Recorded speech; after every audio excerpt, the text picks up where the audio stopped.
Well, ahoy there, mateys. Here we are at 1.4. Example 1. The brass section of a marching band has 30 members. The band director arranges the brass section in rows. Each row has the same number of members. How many possible arrangements are there? So one way to solve this problem is to do what are called factor pairs.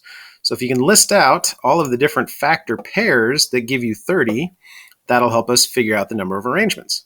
So one way to get 30 is 1 times 30. So 1 times 30 is a factor pair. You can also do 2 times 15. 2 times 15 is a factor pair. So how many factor pairs are there for 30? All right, so we have 1 times 30, 2 times 15, 3 times 10, and 5 times 6. So there are 4 factor pairs, but you could also think of there actually being 8 factor pairs, depending on how you think about it, because 6 times 5, although it's using the same factors, is a different arrangement for the marching band. So you could also have a 10 by 3, or a 15 by 2, or a 30 by 1. So there are 8 possible, there are 8 possible arrangements. So you could have 1 row of 30, 30 rows of 1, and so on. All right, so now we're going to use this factor pair idea for you to solve this problem. Okay, there are 40 members in the book club at school. Each member sits at a desk. Each row needs to have the same number of desks. How many possible arrangements are there? So first, what you're going to want to do is list out factor pairs for 40, and then figure out how many different arrangements that leads you to. Okay, now let's go through the answer. So there's 1 times 40, there's 2 times 20, 3 does not go into 40, so 3 we're not going to use. 4 times 10, 5 times 8, 6 and 7 don't go into 40. 8 goes into 40, but that's 8 times 5, which I've already used. That was my 4th factor pair. Okay, and then 10 times 4, and then 20 times 2, and then 40 times 1. So there are 8 different arrangements because there are 4 factor pairs, and they can each be switched around. Okay, now we're moving on to example 2. This is called prime factorization. Some of you may have done this in elementary school, and that's where you create what are called factor trees. So to do the prime factorization of a number, you're going to choose any factor pair that would multiply to give you 48. So I could do 2 times 24, or I could do 6 times 8, or 4 times 12. Okay, the only thing you don't want to use is 1, because 1 will not help us break things down into a tree. So we're going to want to pick a pair that gives us 48 without using 1.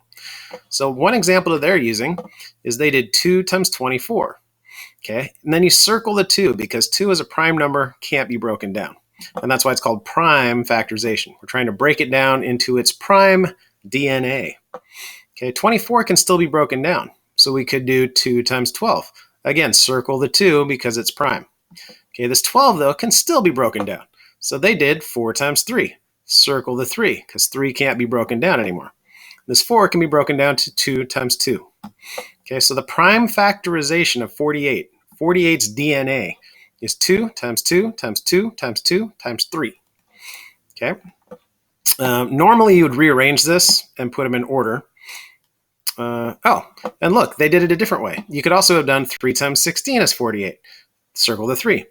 2 times 8 is 16. Circle the 2. 4 times 2 is 8. Circle that 2. And then break the 4 down, 2 and 2. Check it out. You get the same factors even if you break it down differently. Okay, when you rearrange it, you'll notice that 48 consists of 2 times 2 times 2 times 2 times 3, or 2 to the 4th times 3. Okay, so that is a factor tree. You might want to pause this and write this down because this is a great example for you to write down before you do the next example. Okay. Now, your job is to write the prime factorization of 45. You want to make a factor tree and break it down. All right, so the prime factorization, the way I just did this, was I did 9 times 5 is 45, and then 9 can be broken down to 3 times 3. So the prime factorization of 45 is 3 times 3 times 5, or 3 squared times 5.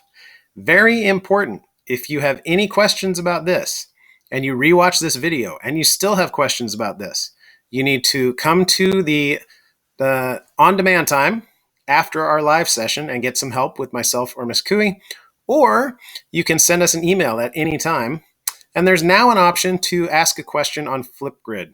Okay, no one else will see that video except for us. So if you have any questions about this, about prime factorization or factor pairs, you need to get some help. So see us, send us an email, or send us a Flipgrid. All right, good luck.